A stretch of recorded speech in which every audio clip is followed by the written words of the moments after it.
Welcome to another exciting episode of Kevjet, the podcast. This week is a Kevjet Exclusive with a part 2 with Esther Gold. We discuss how to deal with grief and loss during this holiday season. When it comes to how people celebrate then this season, some of us are going through some very difficult times. If someone is choosing this year, I'm not even going to put up a tree. And you know what? That is perfectly fine.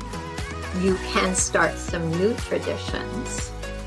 If there is someone where there is now an empty chair at that dining table, many people will bring that to light to say, well, normally Grandpa would be sitting in that chair. And that is a time that you can start thinking of some Christmases past. And then you may be starting that year with a new type of a tradition. I ask the very important question, is there a right or wrong way to grieve? There is no policy procedure book other than the one that you put together. When a part of one of our loved ones dies, a part of us dies. But the beautiful part is the goodness of them lives on in us. And so that is going to be part of what we do, is to make sure that they remain unforgettable. And as always, Esther shares her wisdom with us to make us feel better. When life is going good, we enjoy the music. When life has a negative change, we start listening to the lyrics. This episode wouldn't have been complete without discussing the loss and grief of a pet. I'm being honest to say, losing some of my pets gave me more heartache and sadness than losing some humans that I may know. We also discuss conflicts within family during time of loss. Is there a right or wrong way to grieve? What is the difference between depression and grief? All these are discussed and more. We hope this discussion answers your questions and fills your heart with healing. Sit back, relax, and enjoy my conversation, part 2 with Esther. Welcome, Esther Gold, to Kevjet, the podcast, part 2. Thank you, Kevin, for asking me to come back. I'm very excited to be here. I think that we had to reply to the demand of everybody saying we need a part 2. Part 1 wasn't enough. And the interest was definitely there. The audience was definitely there. We're loving the comments. We're loving the feedback. We're hoping that part 2 will be just as successful and hit everybody right in the feelings. Well, I think that is the plan. And as we shared in the first podcast, most people don't like to talk about death. Most people don't like to admit to vulnerabilities when they are grieving. And I think, as I said before, I would hope what I do with your help and your input is to let people know that they do have a face and they do have a voice and they have a story to tell. And all of us need to tell our story and feel safe to tell our story about how we live with loss. We definitely do. And I think maybe the first topic we should touch on, since we are in full swing of the holiday season, is how do we remain merry and bright during the Christmas holidays when maybe we're anticipating a loss, or we've recently suffered a loss, or we've previously suffered a loss during this time? Well, when we do look at any kind of media or advertisements, this is the time of everyone to be jolly and merry and happy and wearing our Christmas sweaters and just be so full of joy. But that is not for everyone. When it comes to how people celebrate then this season, whether they have a religious background or whether it is just the happiness of families and friends to get together and feel joy, some of us are going through some very difficult times. if someone is choosing and they will say, this year, I'm not even going to put up a tree. This year, I can hardly wait until this merriment is all over because I just don't feel it at this time. And you know what? That is perfectly fine. Others will go through the motions of everyone is expecting to all come to our home. This is what we've done for years. Well, you still can do those things. You can start some new traditions. And if there is someone where there is now an empty chair at that dining table, many people will bring that to light to say, well, normally Grandpa would be sitting in that chair. And that is a time that you can start thinking of some Christmases past.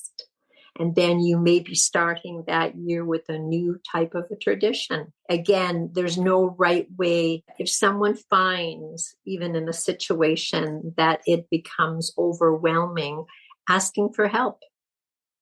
You don't have to be the one that does every single thing. We can do a little bit of delegating. Or this year, we're going to just order in Chinese food. You do something a bit different. And yes, there's going to be some nice memories. Missing someone, there are going to be tears. Tears are the safety valves of your heart. And we feel what we feel, which I shared in the last podcast.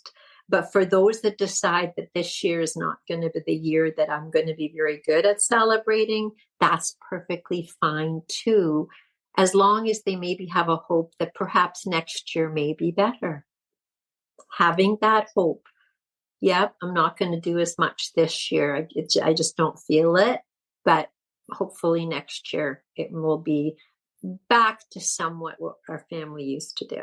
It's a difficult time, isn't it? It is. And there's an interesting thing, and it was one of the grief educators that I'm in courses with. He suggests to people, don't try to cheer up someone who is grieving. Like, don't try to cheer them up, but rather just love them.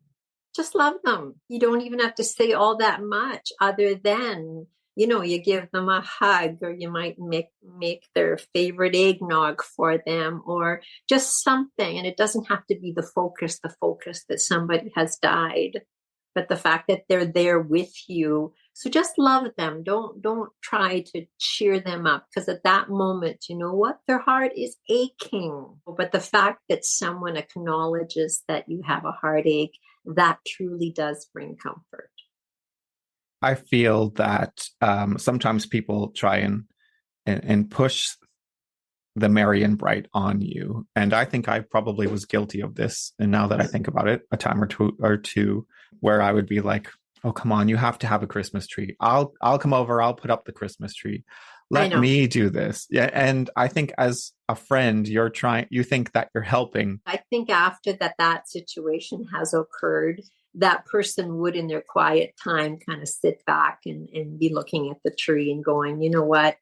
I didn't have it in me, but thankfully Kevin wanted me to feel a bit of a holiday spirit, even though my heart is breaking. And I'm sure they would sit there with the lights on in the tree and look at it and go through their own little series of a timeline of Christmases past. And sure, cry, have emotion, but that's who we are. We are caring, feeling, emotional people. And that's an okay thing. So at the moment, you might think, oh, well, maybe I shouldn't have. But most people, they would probably admit that, you know what, I did enjoy that I had company. There is one thing that I do love doing, and I love Christmas and celebrating Christmas. I do know that for a friend of mine, when they had their first Christmas after their husband had passed, I just had a Christmas ornament made with a picture of the two of them together. And sure. that was what I gave to her. And I think that's quite nice, because it's a way of honoring him. And he's still there at Christmas time with us. When we go into the house, he's hanging on the tree, and it's quite beautiful. No, it is good. It is good. That's kind of a tradition I've started with people who have had loss throughout the year. I think Yeah. that's been a nice tradition that I've started. Yes, yes. I have sort of a tradition because I like plants, and I know my son David, it would be Mother's Day or something, he'd always get me a rose bush, a plant that I'd plant. So when I know of, closer people that have had a loss, I would wait till the next garden center time and then deliver to them like a flowering rose bush or something, and we'll name it after Uncle Bob. And there we go, and we nurture it and we take care of it, and for me it's hope, it's life, and then of course there's beautiful blooms, and you think about it every year. Brings me to a good point, actually. How do you feel about visiting a tombstone? Because what we're speaking about now is something that we have at home and we see every day and we get to nurture and see it grow. So let's take it to the opposite side and think of going to a cemetery where there's a gray tombstone sat there. For many people, that's an important thing. Even after my son had passed away, people from different parts of the world wanted to come to where he would be buried. And for some people, they need to see that spot. And that is a place of memory of someone who is important in their life. When I shared in the last podcast, the one lady who had all this grief and lived in the basement for decades and had losses, she did admit that every day, weather permitting, she would go to the cemetery. And for her, that was part of her ritual. That was part of what she needed to do to show her love in missing someone. And for those that have a plot or a tombstone, whatever, and they make a point of always making sure the flowers are maintained and that everything is clean and tidy. On occasions, they go to visit and families will go. And again, that's part of their tradition. And that is important. And this past year, I got to bring one of my monarch butterflies, and I was asked to do the interment. And it was for one of my former students, believe it or not.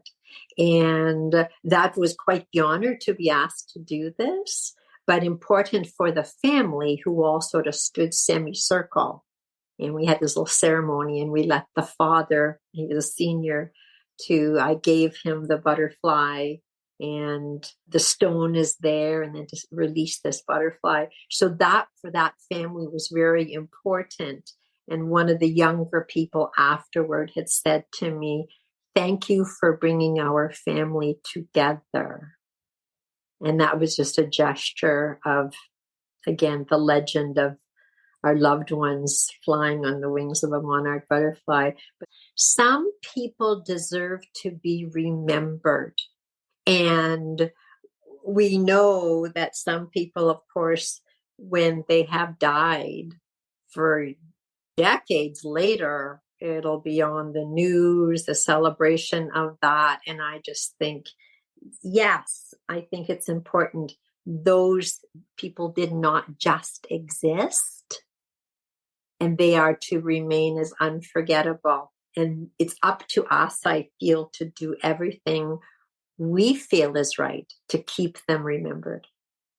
Let's talk about loved ones' belongings. Every single person handles grief and loss differently. And there are some, and I know we have too many people in our life that will judge. They'll judge others. There may be a person that's been in a family, and then the remaining family member decides to just remove everything that person wore, used, anything that would sort of remind anyone that person even existed, because they find it's far, far too difficult to see those things every day. And if they think, if I'm to move on with life, then this is just almost going to be more burdensome. Yet others, they'll put up a shrine. They will put up all kinds of things that belong to their loved one, and photographs remain. And even if someone's life moves on, those photos still remain because that was a big part of someone's family and their life. Someone they loved has died and they should be remembered. And again, because I'm the mom, anything that would be David's is very precious to me. If I get to hold it, and as simple as he had a favorite hoodie. And many times I have a need that I need to put on that hoodie. And then we have some persons that will do things such as maybe the father died and they'll have someone who is like a seamstress to make comforter quilts. I love those. I have seen several of them. I love that idea. Right. They make out of these shirts, they will make beautiful lined comforters for like all the children and for the wife. And these are all wonderful because they would recognize those patterns in those shirts. And then also for little people, they have made teddy bears out of some of these items that their grandpa may have worn.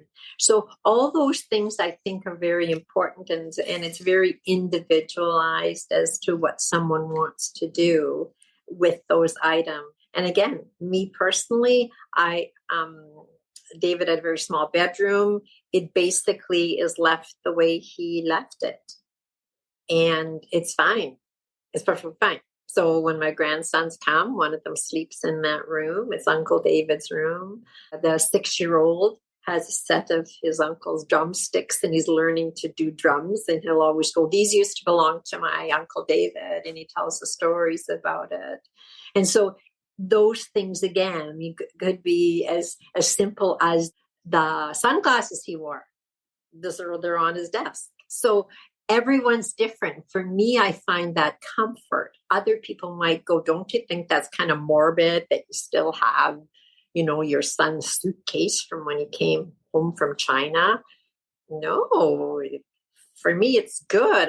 I like looking at the books. I used to buy books for him and I'd read the inscription in there and knowing that he had it in his hand and he read those things. So for me, that gives me comfort. But for those that decide that no, they feel that they need to kind of clear those out. And people do some amazing things because they will donate some of the clothing, like whether it be to a men's shelter or to the seniors' home, there may be some things. So the things still are going, they have a purpose.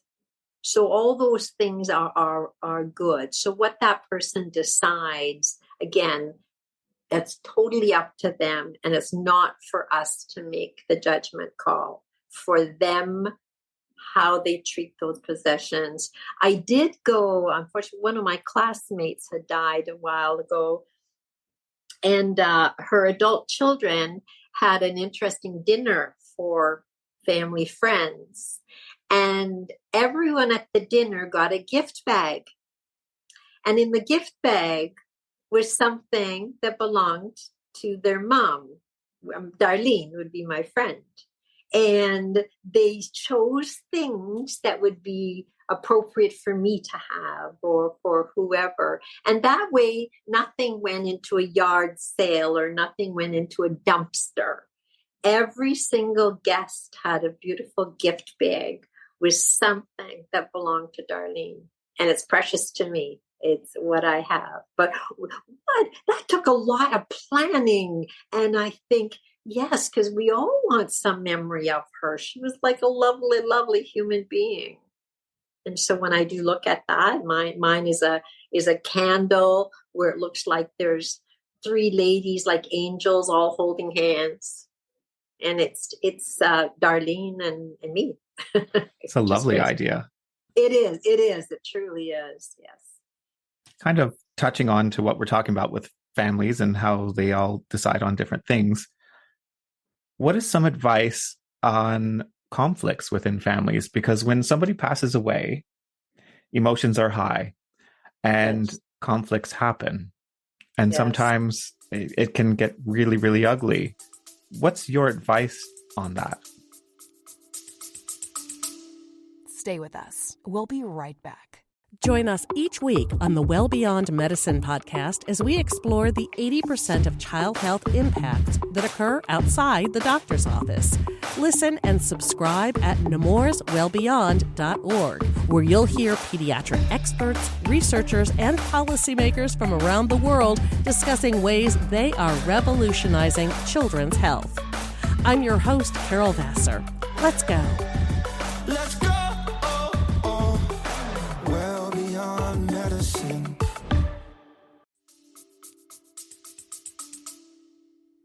Well, when it comes to things, that's why it's so important for persons to have a will and things written down. And like I said, David was only 31. He didn't have a will. And so it's been years and years. There's still a lot of complications of the fact that he did not have a will. But if a person has a will and things are written down, but for persons then that have these fights over stuff, families have literally stopped communicating with each other because of stuff. And there'll be some that'll say, you know what, like, I just miss mom. You want that, you can have it. Like, I don't want to fight over these things. It's stuff. But unfortunately, there's a lot of family breakdown when there has been a death. And then it's, again, stuff. Legally, they get lawyers and things. And it's a shame because you were loving that person that died and now you're fighting over stuff. And then your traditions that used to be family get together, it stops happening. Relationships change. We change, but relationships change. And it's unfortunate because if it has to do usually with a parent or a mother, they would want their children, once they've died, to continue to have a connection with each other because that was their mom and their siblings. But unfortunately, there's a lot of bad feelings. It can trigger the opposite as well. It could bring people who weren't speaking to form a relationship again. Yes, sure. So there's positive, we can flip that as well. Sure. Well, in fact, a friend of mine, she had chosen to do the MAID, medically assisted in dying. I spoke with her daughters after, and they're all adults, but they all had kind of gone separate ways. So I spoke with them all on a little conference call.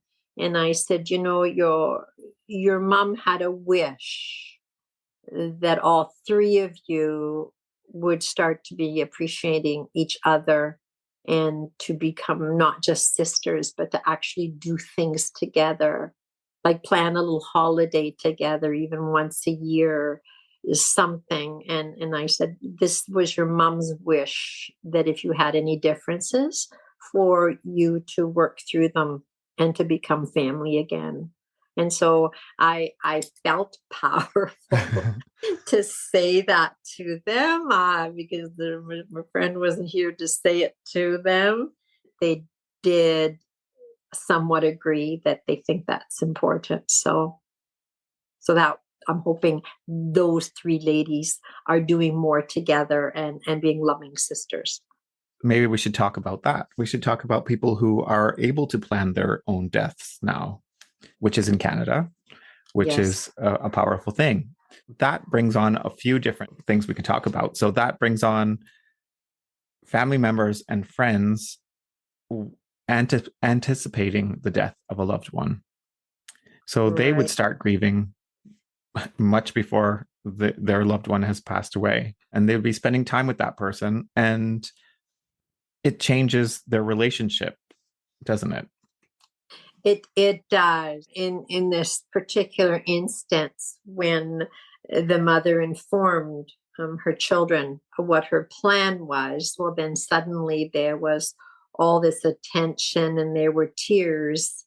And the mother said to me, when she was with them, she said, well, that's interesting that all of a sudden there's all these tears and these emotions and everything. And all the time that I've been alive, you didn't have too much time for me. And I felt glad that she was able to express that. to them. And I think that would be quite a therapeutic swat to hear from your mother.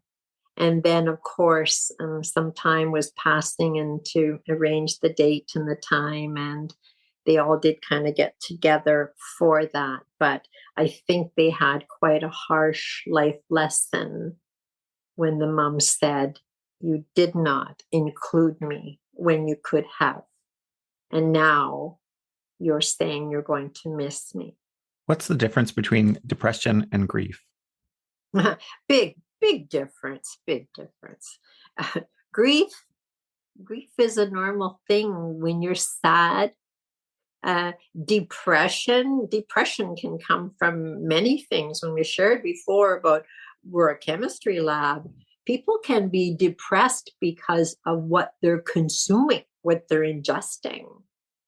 They could have a sugar depression. They have the highs and the lows. They could have too much alcohol. They could have tobacco. Tobacco is one of the hardest addictions to stop. And there are just different things that will affect then our highs and our lows when it comes to mood. So, but when you're grieving, you are sad. And then that's when I shared in the last podcast, we're this chemistry lab and we have to take care of ourselves when it comes to our physical health and our mental health. And they go hand in hand. And we're responsible for it. And and it's sad to say there's no kind of like magic pill or magic therapy if you're not taking care of mind, body, and soul. It's work. It is work and proper amount of sleep. And even the things that we would be watching on television or things that we're reading, if it's going to be a lot of doom and a gloom, there's just different things that we can do. And unfortunately, those that are biologically depressed, they do need an intervention. And I mean, I'm not much for medications, but there are some persons that is going to be the answer for them to get a life back. The people are wired differently. No fault of anybody's. They just, maybe from the time of conception, they were wired differently. But when it comes to depression, we have to be alerted to those because we don't want them to do anything that would be drastic or harmful when you know that there is some help for them. But as I said, when I said the last podcast, being sad is a normal emotion when you've had a great loss. And again, not just a loss of a death. It could be loss of trust. You've been betrayed. Relationships change. But that can be a temporary. We have a question that has come in from a past guest, Jessica Clemens. Hey, Kev, thank you so much for having me so that I can ask my question. Hi, Esther. I just wanted to tell you that the first podcast that you did with Kev on grief, the timing was absolutely perfect. I actually had just lost my father when it came out. So that helped me significantly. And so thank you so much for that. But one of the questions that I actually have for you, is there a wrong way to grieve? Is there anything that we could be doing in our grief that could actually be slowing down the healing process? For instance, looking at lots of pictures and videos, kind of making that a part of our daily routine. Or is it, if it just makes us feel better, do it. Again, I really appreciate you. And yeah, thank you so much for taking the time to answer my question. Jess, thank you for that question. And once again, I'm sorry that you are feeling some heartache. You have basically answered your own question in what you were saying to me. I think you have to do what is right for you, and nobody else is walking in your shoes. So in the initial days, weeks, years, couple of years, what you choose, looking at the photos, having people come over, talking about your loved one, and all those things, that is perfect for what might be giving you some kind of a comfort. Different things that you're going to be doing. Yes, you're going to have moments where your emotions are going to run high. Again, you're at the baby steps of grief. You're going to have some tears. And then someone's going to say, oh, do you remember when dad did this? And then you're going to have a discussion over that. We look for those little like moments of joy. There's really no one that is going to tell you what is the right way to grieve. There is no policy procedure book other than the one that you put together. And you don't have to apologize to anyone why you do this or why you don't do this. Now, I just recently heard of an expression, and I don't like the sound of it, but it's actually called, when people do, they say that's some kind of a therapy, but they call it bed rot. And I would like to just call it bed recovery. I have in my stages of grief, I felt that the most comfortable place to be right now is just tucked in my bed with my thoughts, maybe with my books, maybe with some photos, and I just want to sleep. And hopefully I have a dream, a good dream. I may wake later and go, you know what? I'm not ready to get up and face this new day. I'm just going to do another bed recovery. And people will often associate that as if we've almost gone back into our mother's womb in a sense. We're feeling safe. We're quiet. We're dealing with all these mixed emotions. And I say initially, when I had to suffer some of the hardships of grief, I felt like I had an avalanche of emotions that buried me. I was buried. I was in the dark. I wanted to see the light and thinking, oh my goodness, is someone going to be there to kind of dig me out? And the reality was, the person to dig me out was myself.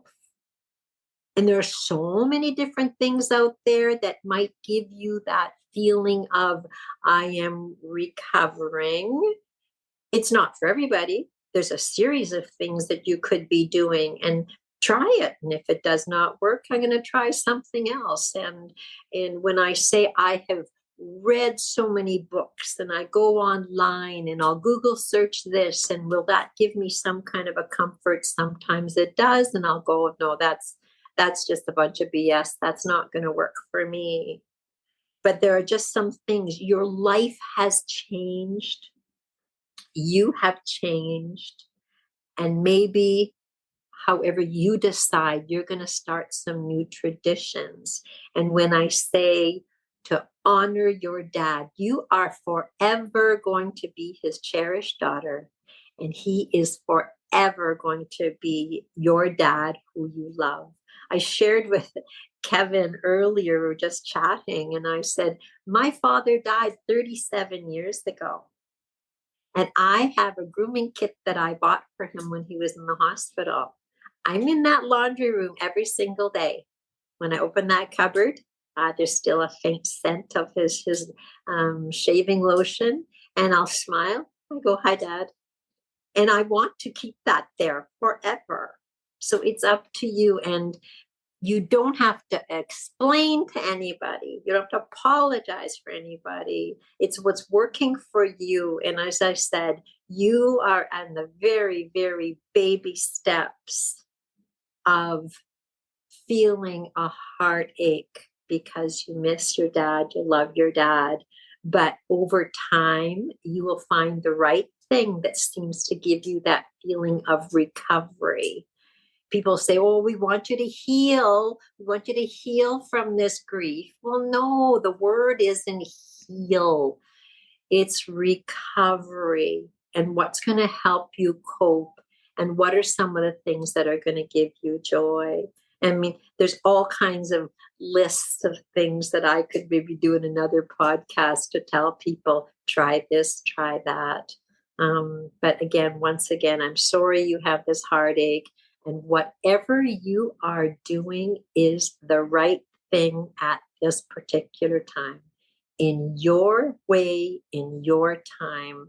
And you're going to keep your dad forever as unforgettable, saying his name, planting a tree, doing whatever. And honestly, let people know you love him. If you could love him back to life, we would, but we can't.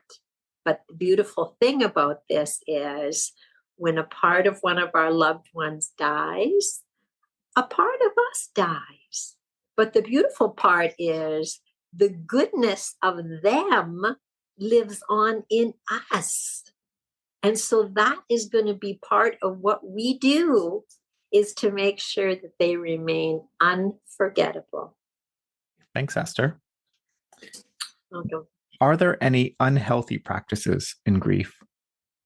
Yes, of course there are. And I said, when some persons, again, will choose to feel numb, when I've said some people will resort to drinking alcohol, they'll resort to taking medications, they might start having reckless behaviors. We change. Yes, we change. Some might be feeling angry. They might be feeling abandoned now because that person is not there. And so they might make some life choices that'll actually put themselves in either some danger or criminal situations can occur. And if there are other family members that recognize that someone seems to be going more down a dark road, that do whatever intervention you can have. You might have a lot of resistance, mind you, but letting someone know that, you know what, we're worried about you, we love you, and we're all missing Dad. But when you think about this, and it was my other son who had said when my son died, and I was just so heartbroken, and he would say to us, David would want us to be feeling happy. David would want us to be having a full life. He's not here with us, but David would not want us to be in such a situation that we can't move forward. So that's why it became important to me, is that for me to have a gift of having children, those are my gems. And the fact that one of my gems is no longer with me, I feel now I need to share the gifts that we knew about him with others. And there are people just getting to know him. And I'm able to share those qualities he had and the gifts, and of course the good messages in his lyrics. How do you feel about celebrities who are now opening up about their loss and their journey with grief? Do you feel that that's giving more people a voice? I certainly do. And for whatever reason, just the way life is, that when we have perhaps a movie star or someone known more in the public eye, and they go through their set of a hardship because of grief, for some reason we stop and listen, and as if what they're saying and feeling is like more credible than someone like me. You know, I'm Esther Gold. But because they are recognized all around the world, that their words sometimes people really grasp. And if I've got a moment, I want to share. There was a wonderful dialogue with Stephen Colbert and Anderson Cooper, and they talked about living with grief. And unfortunately, Stephen Colbert's father and a brother were in a tragic airplane crash 40 years ago. And he was sharing with Anderson Cooper. He said, I live with that every day. Every day, I live with that my father had died in that accident, and so did my brother. I'm with it. I don't escape it. It's with me every day. And so it was a particular anniversary day of what that accident would be. And he said, there I am going about business, and the world turns, which I've shared before. World turns, even though mine was going the other direction. But he says, I'm looking around and looking at people, and some people are talking and laughing and they're busy, or they're on their phones, or they're just carrying on. And I'm thinking to myself, don't they know? Don't they know that 40 years ago today, my father died in an accident, my brother died in an accident? Like, don't they care? Don't they know? And when I shared before, people have their own stuff to be dealing with. And that is some particular thing that Stephen says, and he shared with everyone openly, that is what he goes through. So when Anderson Cooper shared, his mother had died, and he had a very powerful relationship with his mother. And he showed a bit of emotion, and he says, I wish my grief was like the deepest scar from the top of my forehead down the side of my face down into my neck. So when people see me, they see this scar that represents the deepest grief I have, because I missed my mother so. But of course, that isn't how it works. So again, with him, life just kind of goes on, and he has to be able to, on his own, do his own healing, his own recovery. And the young man who played the part of Spider-Man, I just only watched a very quick video of him, and his mother had died. And he said, and I love what he said. He said, I hope my grief for my mother never ends, because my love for my mother is so great that I hope not one day goes by that I am not grieving the fact that I no longer have my mother with me. But to express the fact that that's how great love is. And then for that to be heard publicly, I think that gives some persons like myself and others that have, living with loss, that, you know what, we have every right to feel that. Like I said, I might not be this big famous person, maybe in time, but the fact that is the truth, and grief. And an interesting piece about grief is something that we have every right to feel. There are different kinds of grief that are more complicated if there was trauma in persons' lives before incidences of grief happen. That is a far more complicated and difficult process for people to deal with. And then again, that goes into another chapter. Sure. The Queen has a famous quote, or had a famous quote: grief is the price we pay for love. And how perfect that is.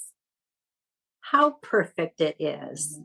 And as I said, even with this David Kessler, who was my teacher, he just recently, someone interviewed him, and I'm repeating myself, but he says that no, when it comes to grief, and that person has died, a piece of us does die, but we have to keep on thinking those loving, wonderful parts of that person, they live on through us. And it is up to us then to make sure that, again, that person didn't just exist, and they will be forever remembered. How do you feel about mediums? I am very curious about mediums, and I had tea leaves read by someone who would not have known anything really about my son. And I did visit a few times, and it was unbelievable, some of the things that this lady would say, that I thought, how would you even know these things? I believe that there are these people that have a gift. And I may have shared when my son won the Music Juno Award for Best Album of the Year, someone approached me and said, I do have a gift, and your son was standing beside you as you gave the acceptance speech.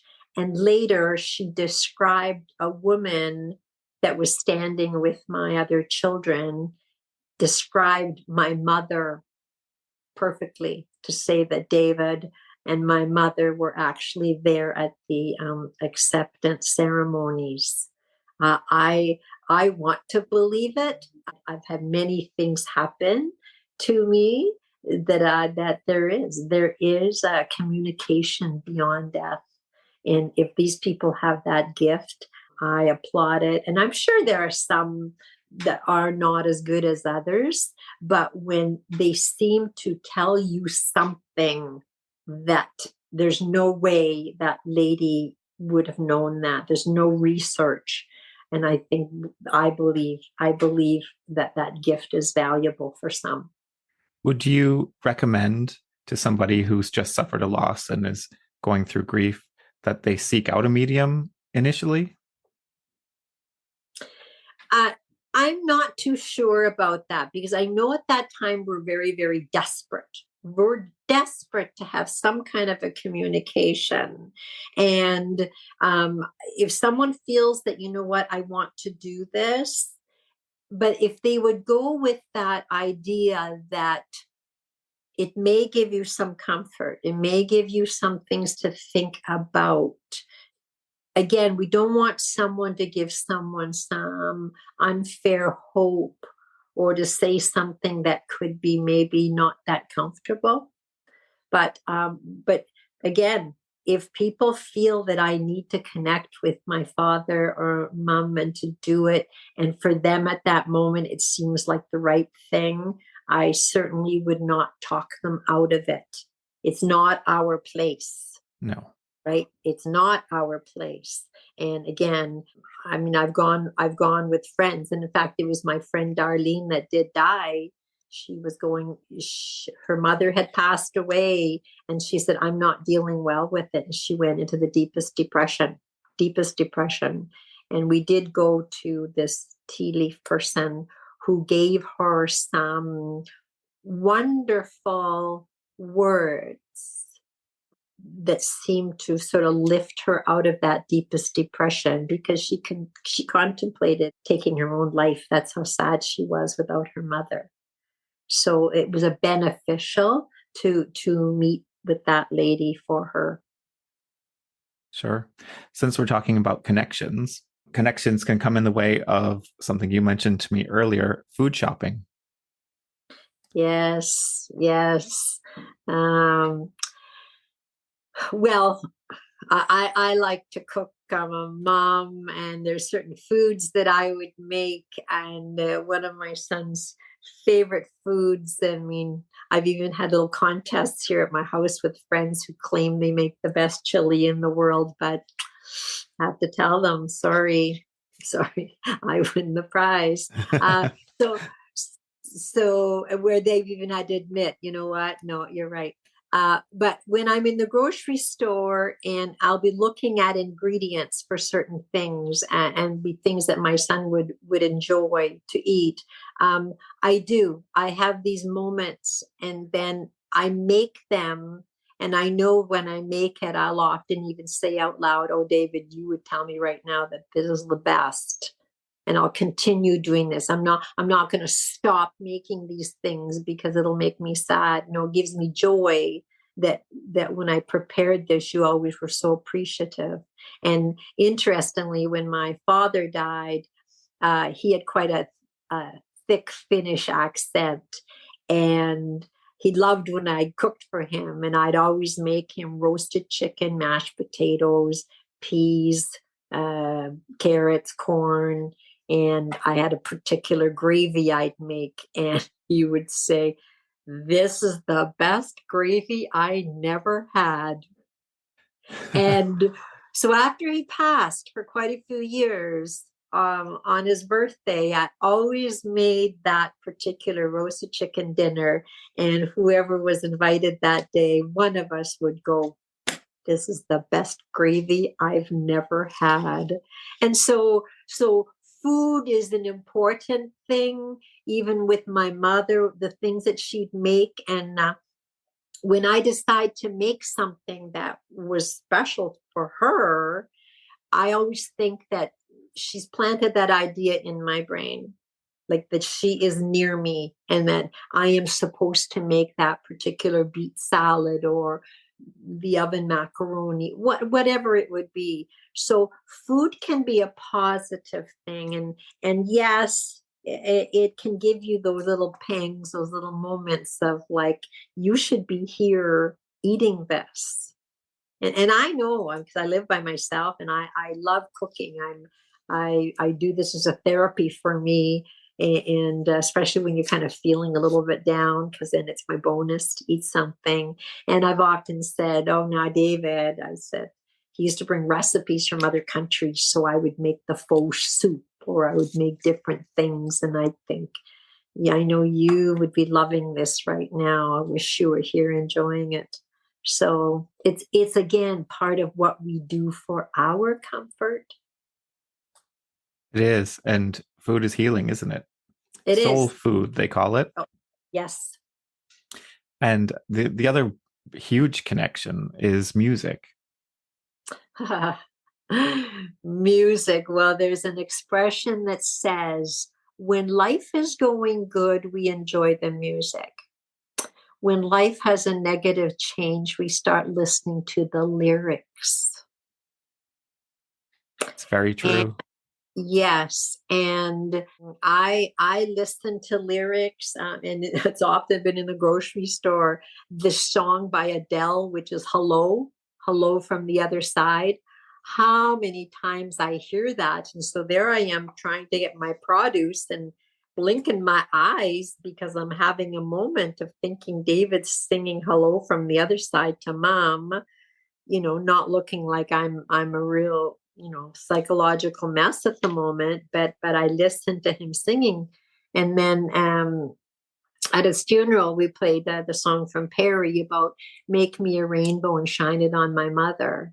And I will have so many odd experiences of rainbows lighting up my front hallway where there's really no light, or I will make my morning coffee. Suddenly there's a rainbow in my coffee. And so those things to me, and I'll always go, "Hi, David."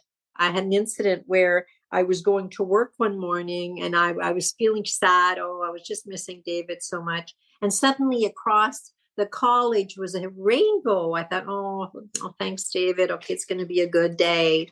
And my students, one student said, my daughter, she's just young, and she always says, "Oh, Mom, you're always doing homework."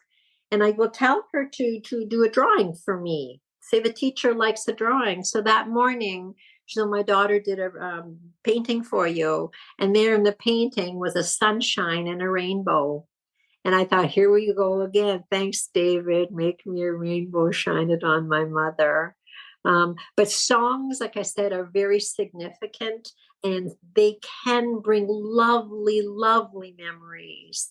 And when I say to people things that they should do, if you're having that moment of missing someone, put on a favorite song. If you're by yourself, you dance in your kitchen.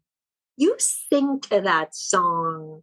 It's your house. It's your moment. It gives you some joy, and it's going to just uplift you a little bit.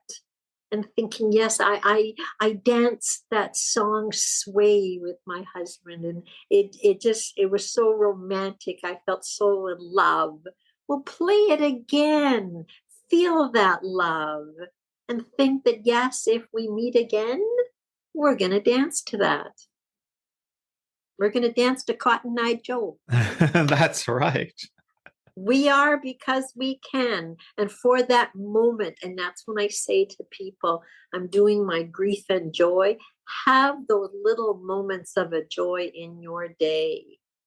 Do it for yourself. It made you have a moment of not having such deep heartache, but I'm having a moment. Did it make you cry? Maybe. Did it make you smile? Maybe. Did you put it on again so you danced again? Good. Exactly. Music is powerful. It is. We just saw your little kitty. So let's talk about the loss of pets, because that has become a hot topic. And there's been lots of comments about that. And people are unsure how to feel when they lose a pet, because it feels different to losing a human. Well, it does, but I mean, I'm being honest to say, losing some of my pets gave me more heartache and sadness than losing some humans that I may know. And I say I that don't, to everybody every day. yeah, yes. And I say, I don't see my pets as children. They're not my children. They are my family. They're my family. And the interesting thing today, to get ready for this, because I wasn't too sure what kind of questions you're going to ask. So I just did some reams of writing of ideas and thoughts just in case. And all three kitties are here, one lying all across my paper, and then two of them right here beside me on the dining room table. It's as if they had to be part of this experience. And of course, I'm talking to them. I was saying, listen, I got work to do here. You're gonna have to move. You have to move your body here. No. They had to be there. I see it as companions, and when I've shared before, they are so intuitive. In the last podcast, I said I was watching a sad movie, and one of them came to where I was to actually tap off the tears off my face, thinking that mom is like heart is hurting and sad. And the fact that when they purr, it's very healthy for us, and it's a very therapeutic thing. So of course, when we have a pet that we've had for years, we're going to be sad. We're going to have dreams about them. Some people actually feel that they've had a presence of their pet near them. I did myself and my little Petrie. They used to sleep on me, and she died. And it was before sleep. I felt the weight of her on me. I felt the heat of her little body. And I thought, oh, like you came to visit, like it gave me a comfort.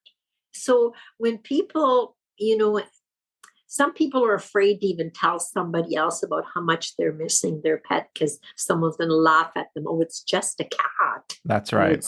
It's just a dog, or it's just your favorite horse. Sorry, it is part of my life. It's part of my day. It's part of my family. My morning routine.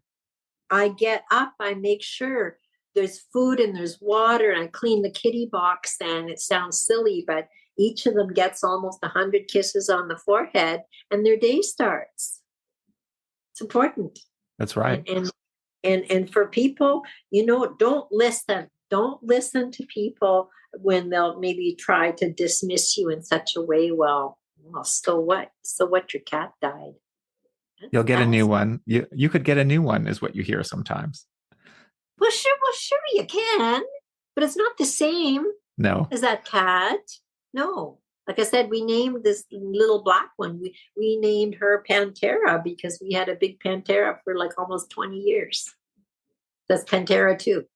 Like that's how much we missed that kitty. Of course. We had Bruno, and he lived with us. We had him for 8 years. Unfortunately, he had cancer, which was traumatic enough for us. Yes.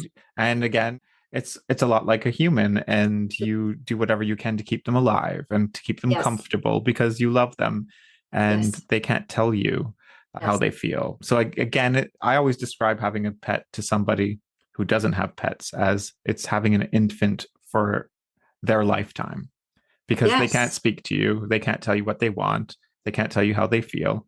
But we do everything that we can to keep them alive and happy and well. Yes. So every year we had a birthday party for Bruno, which sounds funny. However, no, it's good. It's good. The community would come together, and we would have a massive party, and it became such a popular event that we had to tell people not to bring their children, because the children would expect to have birthday parties like this. Oh. And so Bruno's birthday parties were the event of the year. And so when he died, it was important that his funeral was an event. And so I planned a big funeral, and everybody came together, and we had music from all of our musician friends sent through. A friend of mine did a photo tribute to music and photos from the day Bruno was born right until the end. And we just had a great celebration, Bruno style. Bruno was one of a kind, and people still talk about it. And we have a music studio, and people still come to the studio and say, "Oh gosh, we missed Bruno. Bruno was the studio dog." Yeah, Sure. Well, even with our big Pantera, I had a neighbor across the street, and he wasn't the nicest person, but you still remain like polite and civil. And I had young children then, so I was trying to teach them, like, you always acknowledge him and say his name and just be nice to him. Well, I was coming home from work one day. Well, there's our big Pantera, 26 pounds, big Bombay cat, going into their house. oh no. Oh, and I thought, oh, gee. And so I knocked on the door and I said to the lady, I am so sorry. I'm apologizing. I said, I just see that, my Pantera's come into your house. And she said, oh, I guess you don't know. My husband has developed Alzheimer's. And every afternoon, your cat comes and sits with him on the couch. Wow. And I went, really? He's become like a PSW, personal support worker. I said, well, are you okay with that? She goes, oh, yeah. She said, my husband's so calm. He just sits and he pets him and they look out the window and your cat just stays. And then when my husband sleeps, then your cat goes to the door and goes home. And then the gentleman passed away. Well, Pantera's job was done. So how can people say that it's just an animal? It's just exactly a pet, right? I think the important bit is to honor them just as you would any loved one. Yes. And for those that are listeners, and I'm sorry that if you're living, life without your pet, that there are some books that have been written. And I said, I'm constantly buying new books because I think someone is going to say something that is going to maybe add a little bit to my comfort.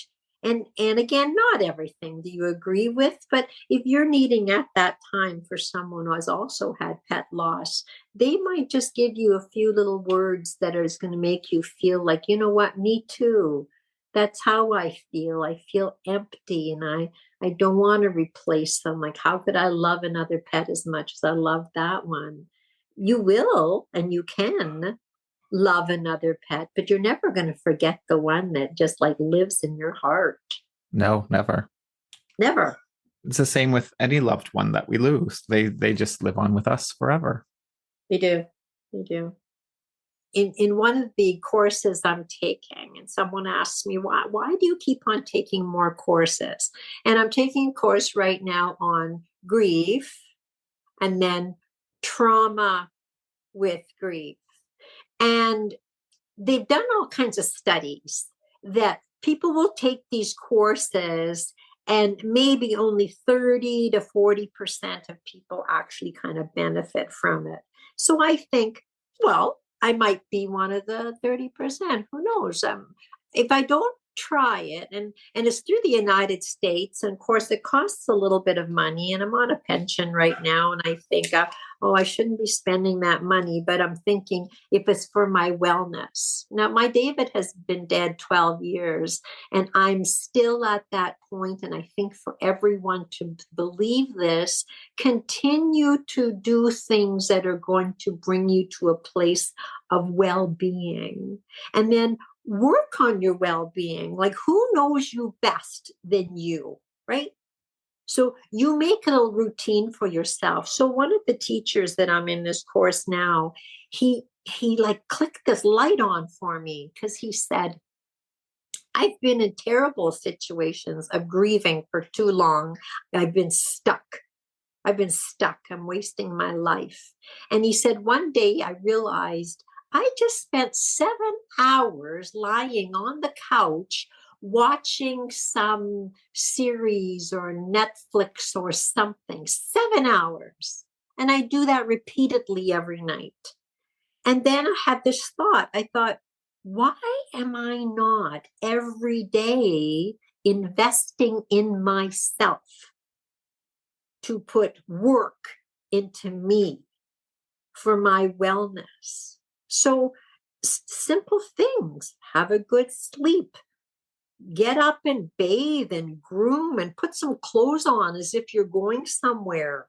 Have a morning routine like I do, take care of my cats, and I start off with warm water and some lemon to open up all my organs, and then I make this turbocharged bulletproof smoothie, thinking I've got to feed my brain so it'll feed my body, and intentionally sitting and being quiet. And 7 hours, think about it. Make a little routine for yourself. Read something, put some music on, dance to coconut show, make a mushroom coffee, do some things for your brain. I take now what's called lion's mane. I want to try to keep my brain healthy. Do some laundry, do some things in 7 hours rather than waste that 7 hours lying there like a lump on the couch. And it's a routine, and create these rituals for yourself. And hopefully these rituals allow me give you a feeling of maybe a little bit of hope. Maybe you won't be sitting in a dark spot, that you'll see like a little bit of joy or color. Believe in signs. Believe that there might be a miracle. And like today's unusual for me because I like wearing black. I always like wearing black. And so today I thought, I'm stepping out of my comfort zone, and I'm wearing, your guests wouldn't see, but I'm wearing fuchsia silk shirt. And I saw fuchsia, Barbie Esther sit before me. exactly, kind of like when I used to be your teacher, right? Like what you people watch and see what I wear today. So I needed to kind of do that. And again, it's sort of part again of my way to get to a place of wellness. So yes, here I am 12 years into this. I'm a few steps ahead of some of you. Don't stop learning. Some people are going to tell you some good things, and they're even going to say, quote me on that. And then it's interesting. You in time are going to speak a similar language to other people who live with grief. You're going to read it and go, I said that. Well, now because we're a culture, we're a different culture, that misunderstood culture. And now I think you're going to look forward to people who are walking on a similar path with you, but your grief is going to still be very, very different because you are different and your relationship with someone was different. And yes, love the living while you live with loss, but love the living, which means you taking care of you. You have to do the work, and it is not easy, and some days it's not fun. But you are deserving to live a full life. And I'm hoping again you may see me as a face and a voice of someone who's going to say to you, you are going to be okay, but it is taking time. Feel what you feel. And remember, someone loved you and you loved them. And now it's up to you to keep them remembered. It's beautiful. Thank you. I want everybody that's listening to just get in a plane or a train or something and just come on over to my house, because I think that we all have a little bit of something that will help each other. And people who don't understand what we're going through, you know what? They don't get it. They don't get it. And we're just going to kind of step aside. And I think that for all of us to connect, and nobody who is now in this culture is going to judge you. And whatever you're doing it the right way for you. You write your own policy procedure book. You do that. You deserve it. Love that. I love a good podcast with Esther. Or you can always invite me. I'll come and visit. I'm kind of like a gypsy now. I don't have a job anymore. I know. I'm waiting for you to come over to London. We're going to do it. I mentioned it to my daughter. She goes, Mom, I'm in. Yeah, come on over. Thanks once again, Kevin. And Lovely. I hope I just said a few things that'll give somebody a little sense of comfort. And I am so, so sorry that all of us have a heartache. But you know what the beautiful part is? We loved somebody and somebody loved us.